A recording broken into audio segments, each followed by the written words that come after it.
కేటీఆర్ పై satirical tweet చేశారు MLA Raja Singh. కర్మ ఎవరిని వదిలిపెట్టదని, బీఆర్ఎస్ హయాంలో అక్రమ కేసులతో తనను జైల్లో పెట్టారని రాజాసింగ్ తెలిపారు. ఇప్పుడు మీకు కూడా అదే గతి పట్టబోతుందన్నారు. జైలుకు వెళ్లే ముందు ఏమేం తీసుకెళ్లాలో రాజాసింగ్ సూచించారు. 4 జతల బట్టలు, వెచ్చని దుప్పటి, టవల్, కర్చీఫ్, సబ్బు, చట్నీ ప్యాకెట్ తీసుకెళ్లాలని సూచించారు. వెచ్చని స్వెటర్ మర్చిపోవద్దన్నారు. చలి తీవ్రత కంటే కర్మ తీవ్రత ఎక్కువని రాజాసింగ్ ఎక్స్ వేదికగా చేసిన ట్వీట్ ఇప్పుడు సంచలనం రేపుతోంది.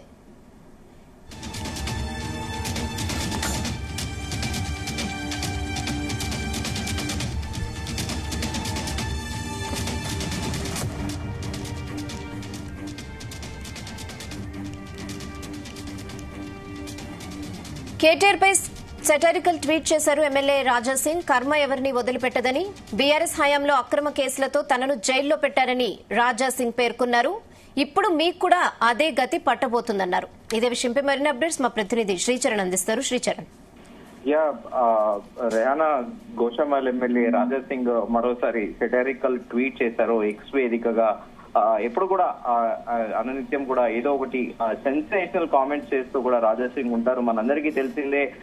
కొద్ది రోజుల కిందట కూడా అయ్యప్ప స్వామి భక్తులను ఉద్దేశించి కూడా ప్రత్యేకంగా ఆయన ఒక పిలుపునిచ్చారు. అయ్యప్ప స్వామి భక్తులు ఎవరు కూడా వావర్ మసీదుకి వెళ్ళకూడదని, హిందూ సాంప్రదాయం ప్రకారము అక్కడికి హిందూ సాంప్రదాయం ప్రకారం అయ్యప్ప స్వామిని దర్శించుకోవాలి, కానీ ముందుగా ఆ వావర్ స్వామిని ఎందుకు దర్శించుకోవాలంటూ కూడా హిందూ భక్తులందరికీ, అయ్యప్ప స్వామి భక్తులందరికీ కూడా పిలుపునిచ్చిన విషయం తెలిసిందే. కేరళ ప్రభుత్వం కుట్రపూరితంగానే అక్కడ ఆ వావర్ స్వామి మస్జిద్ కి వెళ్లి అయ్యప్ప స్వాములను దర్శనం చేసుకునే విధంగా చేసి, అలాగే దాంతో వచ్చి ఆదాయంతోనే కూడా మరిన్ని మసీదులు కట్టే ప్రయత్నం చేసిందంటూ కూడా సంచలన వ్యాఖ్యలు చేసిన విషయం తెలిసిందే. ఇలా నిత్యము ఎప్పుడు కూడా ఏదో రకంగా కూడా సెన్సేషనల్ కామెంట్స్ చేస్తూ కూడా బీజేపీగా పేరొందిన రాజాసింగ్ తాజాగా కేటీఆర్ పైన కూడా సెటరికల్ ట్వీట్ చేశారు. కర్మ ఎవరిని వదిలిపెట్టదంటూ కూడా రాజాసింగ్ ట్వీట్ చేశారు.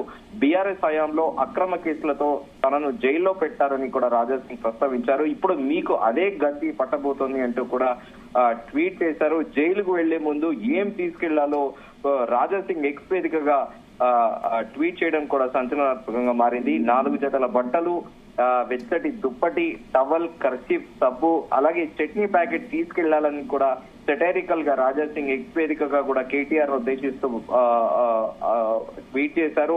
వెచ్చని స్వెటర్ మర్చిపోవద్దంటూ కూడా కేటీఆర్ కు రాజాసింగ్ సూచించారు. చలి తీవ్రత కంటే కర్మ తీవ్రత ఎక్కువ అని రాజాసింగ్ సెటరికల్ గా ఇప్పుడు ట్వీట్ చేయడం పైన కూడా సర్వత్ర చర్చనీయాంశంగా మారింది. ఎందుకంటే రాజాసింగ్ ఓల్డ్ సిటీలో ప్రొటెస్ట్ చేయంగా కానీ అప్పట్లో రాజాసింగ్ ని టార్గెట్ చేసి కూడా పలుమార్లు బీఆర్ఎస్ ప్రభుత్వ హయాంలో కూడా అరెస్ట్ చేశారని రాజాసింగ్ పదే ఆరోపించారు. గతంలో జరిగిన ఉదంతాలలో కూడా కొన్ని ప్రొసీజన్స్ కానీ, అంటే హనుమాన్ జయంతి సందర్భంగా కానీ, రామనవమి సందర్భంగా కానీ రాజాసింగ్ వెళ్ళడానికి ప్రయత్నిస్తే అప్పటి బీఆర్ఎస్ ప్రభుత్వం కొన్నిసార్లు కూడా హౌస్ అరెస్ట్ చేసిన విషయం తెలిసింది. అలాగే కొన్ని ఇన్సిడెంట్ల పైన కూడా ఆయన బయటకు వచ్చి హిందువుల తరఫున గళం విప్పాలంటే కూడా బీఆర్ఎస్ ప్రభుత్వ హయాంలో ఆయన హౌస్ అరెస్ట్ చేసిన పలుమార్లు కూడా అరెస్ట్ చేశారు. సో ఈ నేపథ్యంలోనే ఆ కర్మ అనే దాన్ని కూడా ట్యాగ్, అంటే స్పెసిఫిక్ గా ఆ వర్డ్ ని పిక్ చేసుకొని కూడా ఎక్స్ వేదికగా బీఆర్ఎస్ వర్కింగ్ ప్రెసిడెంట్ కేటీఆర్ కు సెటరికల్ గా ఎక్స్ వేదికగా ట్వీట్ చేశారు. రయానా.